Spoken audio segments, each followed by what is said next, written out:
Halo semuanya, perkenalkan nama saya Trisya Prinsarti dengan NIM 22060070032. Kali ini saya akan membawakan sebuah materi yang berjudul tentang Atomic Force Microscopy atau AFM dari salah satu materi mata kuliah kimia material. Sebelum masuk ke materi intinya, kita harus mengetahui apa itu Atomic Force Microscopy atau AFM.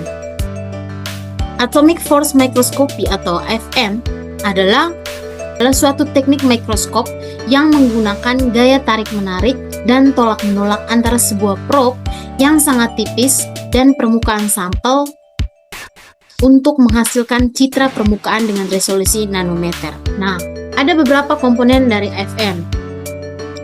Yang pertama adalah cantilever. Cantilever ini dia adalah bagian yang bergerak dan terhubung dengan probe. Jadi ini ada namanya probe. Ini yang namanya probe. Jadi cantilever ini akan mengalami pembengkokan ketika probe berinteraksi dengan permukaan sampel. Yang kedua adalah probe. Probe itu adalah bagian yang sangat tipis yang berinteraksi dengan permukaan sampel. Probe ini dapat berbentuk berbagai macam seperti tip berbentuk bulat dan tip berbentuk piramida. Jadi ini adalah yang namanya probe. Yang ketiga adalah detektor laser. Detektor laser ini digunakan untuk mendeteksi perubahan posisi cantilever. Jadi detektor laser ini dia pantulan yang memantulkan cahaya ke fotodia untuk mendeteksi perubahan posisi cantilever. Jadi ini adalah fotodianya. Dia adalah perangkat komputer. Jadi perangkat komputer ini digunakan sebagai pengolah data untuk menghasilkan citra permukaan. Nah, sekarang kita masuk ke prinsip kerja dari AFM. Prinsip kerja dari AFM itu yaitu saat posisi tip di permukaan sampel, maka dapat dideteksi oleh laser dan dipantulkan ke fotodia untuk diteruskan ke detektor. Kemudian dari detektor langsung ke komputer atau ke monitor untuk mendapatkan penggambaran dari skala nano. Jadi cara kerjanya itu pada posisi normal sinar laser ini diarahkan ke ujung cantilever. Cantilever ini yang memiliki probe. Oleh cantilever, laser yang dipantulkan menuju bagian tengah detektor fotodia. Bagian tengah detektor fotodia dari sini, dari pantul dari probe ke fotodia. Ketika tip mendekati permukaan sampel, terjadi gaya tarik atau gaya tolak antara tip dan permukaan sampel. Gaya ini akan menyebabkan cantilever bengkok, dan bengkokan ini akan terdeteksi dengan adanya pergeseran posisi laser. Setelah dibengkokkan, dia akan mengalami pergeseran laser, dan bengkokan ini akan terdeteksi dengan adanya pergeseran posisi laser yang ditangkap oleh fotodia. Semakin besar gaya tarik atau tolak antara tip dan permukaan sampel, pergeseran laser akan semakin besar. Cantilever bekerja meraba-raba atau melakukan scanning. Dari cantilever ini, dia bekerja untuk meraba permukaan, meraba sampel atau scanning, sambil menjaga jarak antara cantilever dengan permukaan sampel tetap sama bekerja nanometer. Tetap sama beberapa nanometer. Gaya tarik-menarik dan tolak-menolak yang terjadi di antaranya menyebabkan perubahan posisi cantilever. Perubahan posisi cantilever selama meraba-raba permukaan sampel ditangkap dengan laser dan menyebabkan perubahan pantulan laser pada sensor fotodia. Perubahan posisi tangkapan laser pada fotodia ini diolah dengan rangkaian elektronik dari komputer untuk kemudian diwujudkan dalam bentuk gambar 3D. Jadi nanti setelah dari sinar laser ini ditembakkan atau melalui cantilever ditembakkan pada sampel, dan dari sampel ini akan dibantu oleh cantilever, kemudian akan diteruskan ke fotodia untuk membelokkan ini sinar laser. Nanti akan terekam oleh komputer, kemudian diwujudkan kemudian diolah dalam rangkaian elektronik dan komputer kemudian mewujudkannya dalam bentuk 3D. Selanjutnya adalah kegunaan dan aplikasi dari AFM. Mikroskop gaya atom atau Atomic Force Microscope AFM ini dia memiliki beberapa aplikasi dalam karakterisasi material. Contoh yang signifikannya itu adalah yang pertama karakterisasi permukaan, di mana AFM ini digunakan untuk memetakan topografi permukaan material dengan resolusi tinggi,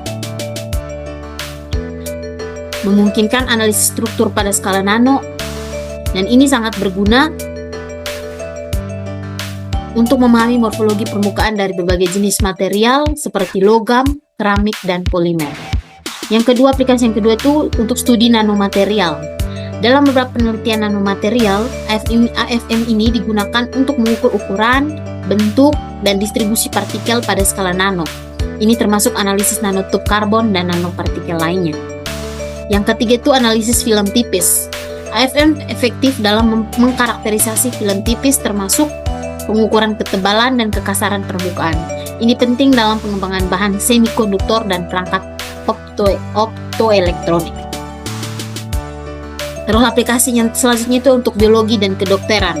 Dalam bidang biologi, AFM ini digunakan untuk mempelajari struktur biologis seperti DNA, protein, dan sel tanpa merusak sampel. Ini memungkinkan pemahaman yang lebih baik tentang interaksi molekuler dan fungsi seluler. Yang terakhir itu pengukuran sifat mekanik. Jadi AFM ini dapat digunakan untuk mengukur sifat mekanik material seperti kekuatan tarik dan elastisitas, dan penting dalam pengembangan material baru dengan sifat yang diinginkan. Selanjutnya kita akan bahas kelebihan dan keterbatasannya. Apa saja kelebihan dan keterbatasannya?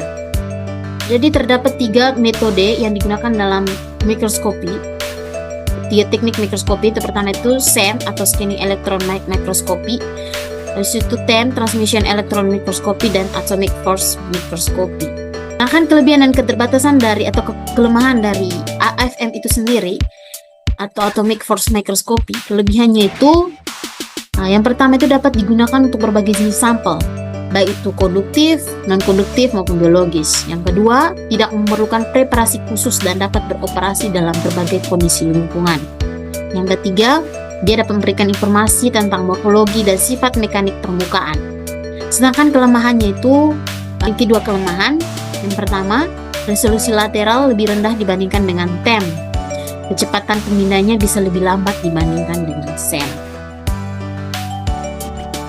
Perbandingannya itu jika dilihat dalam hal resolusi, persiapan sampel dan informasi yang dapat diperoleh, maka perbandingannya itu dapat kita lihat dalam tabel, di mana terlihat dari 3 aspek, yaitu resolusi, persiapan sampel, dan informasi yang dapat diperoleh. Kalau untuk SEM atau Scanning Electron Microscopy, resolusinya itu 1-10 nanometer. Kalau TEM itu kurang dari 0,1 nanometer. Kalau untuk AFM sendiri, dia punya resolusinya itu 0,2 nanometer lateral hingga 0,05 nanometer vertikal. Sedangkan dari aspek persiapan sampel, kalau SEM, persiapan sampelnya itu relatif mudah dan sampel tidak perlu yang sangat tipis. Kalau untuk TEM, rumit karena sampelnya harus sangat tipis dan biasanya ukurannya itu kurang dari 150 nanometer. Dan untuk AFM sendiri, persiapan sampelnya itu tidak memerlukan preparasi khusus dan dapat digunakan pada berbagai jenis sampel. Dan informasi yang dapat diperoleh dari SEM, dia berupa gambar topografi permukaan, morfologi, dan komposisi. Dari TEM, informasinya itu struktur internal, kristalografi, dan cacat struktural. Sedangkan dari AFM sendiri, informasi yang diperolehnya adalah topografi permukaan, sifat mekanik, dan sifat listrik. Nah, salah satu penelitian yang menggunakan Atomic Force Microscopy atau AFM ini adalah penelitian yang berjudul Preparasi dan Karakterisasi Permukaan Elektroda Berlapis Titanium Dioksida Nanopartikel menggunakan Atomic Force Microscopy. Jadi dalam penelitian ini, metode AFM-nya itu digunakan untuk menganalisis morfologi permukaan elektroda yang dilapisi dengan nanopartikel titanium dioksida atau TiO2. Jadi metode penggunaan AFM-nya itu yang pertama itu adanya preparasi sampel yang dilakukan dengan proses pertama itu elektroda dilapisi dengan nanopartikel titanium dioksida menggunakan metode Sol-Gel deep coating. Jadi titanium tetraisopropoksidat atau TTIP digunakan sebagai prekursor untuk sintesis nanopartikel. Proses ini melibatkan pengendapan lapisan tipis titanium dioksida pada substrat elektroda yang kemudian dikeringkan untuk membentuk lapisan yang stabil. Yang kedua itu karakterisasi dengan AFM, metodenya itu karakterisasi dengan AFM. Setelah dilakukan preparasi sampel, AFM digunakan untuk memindai permukaan elektroda. Teknik ini memungkinkan peneliti untuk mendapatkan gambar topografi permukaan dengan resolusi tinggi. Pemindaian AFM dilakukan dalam mode kontak, di mana ujung tip berinteraksi langsung dengan permukaan elektroda, memungkinkan pengukuran kekasaran dan ukuran partikel. Selanjutnya analisis data. Data yang diperoleh dari pemindaian AFM ini memberikan informasi tentang roughness atau kekasaran permukaan dan ukuran partikel titanium dioksida. Hasil analisisnya itu dia menunjukkan kekasaran permukaannya itu sebesar 1,596 nanometer dan ukuran partikelnya sekitar 9,8 nanometer. Dari penelitian tersebut, hasil yang diperolehnya itu yang pertama itu dari segi kekasaran permukaan. Hasil karakterisasinya menunjukkan bahwa permukaan elektroda memiliki kekasaran yang sangat kecil, yaitu 1,596 nanometer, yang menunjukkan bahwa lapisan titanium dioksida yang terbentuk cukup halus. Yang kedua dari segi ukuran partikel. Ukuran partikel titanium dioksida yang terukur adalah sekitar 9,8 nanometer, yang menunjukkan bahwa nanopartikel yang dihasilkan berada dalam kisaran ukuran nanometer yang penting untuk aplikasi dalam sistem foto elektrokatalitik. Terus hasil yang ketiga itu implikasi praktis, di mana hasil ini menunjukkan bahwa elektroda berlapis titanium dioksida yang dipreparasi dia memiliki potensi untuk digunakan dalam aplikasi foto elektrokatalitik seperti sel surya atau sistem pemecahan air. Untuk atomic force microscopy tersendiri atau AFM, dia itu kapan digunakan? Jadi AFM ini lebih diunggulkan ketika analisisnya itu diperlukan pada skala nanometer dengan fokus pada topografi permukaan dan sifat mekanik. Penelitiannya itu fokus pada topografi permukaan dari suatu sampel senyawa. Dan mengapa dipilih? Mengapa kita harus memilih AFM dalam melakukan penelitian? Karena dilihat dari dua alasan. Yang pertama itu dari resolusi atomik. AFM ini dapat memberikan hasil sedetail hingga tingkat atom tanpa memerlukan kondisi vakum. Jadi hasilnya sangat detail. Terus alasan yang kedua itu dari analisis non-destruktif. Jadi AFM ini cocok untuk sampel yang sensitif terhadap radiasi elektron atau yang tidak dapat dilihat dengan teknik lain. Nah, selanjutnya mungkin dalam menyiapkan sampel dengan menggunakan metode AFM, pasti dalam penelitian pasti kita memiliki tantangan dalam persiapan sampelnya. Nah, apa saja sih tantangan dari AFM dalam melakukan persiapan sampel?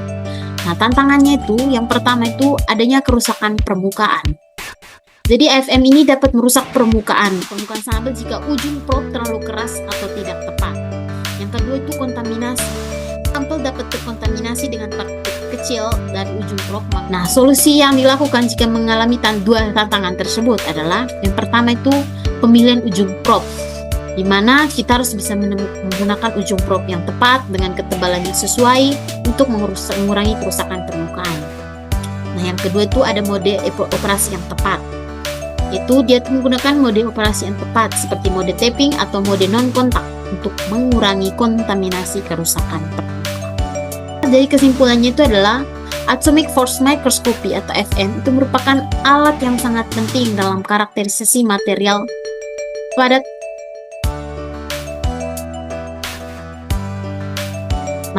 pada skala nano dengan prinsip kerja yang mengandalkan interaksi gaya antara tip dan permukaan sampel. AFM ini dimungkinkan pemetaan topografi permukaan dan analisis sifat mekanik dengan resolusi tinggi tanpa memerlukan preparasi khusus. Kelebihan AFM mencakup kemampuannya untuk menganalisis berbagai jenis sampel dalam berbagai kondisi.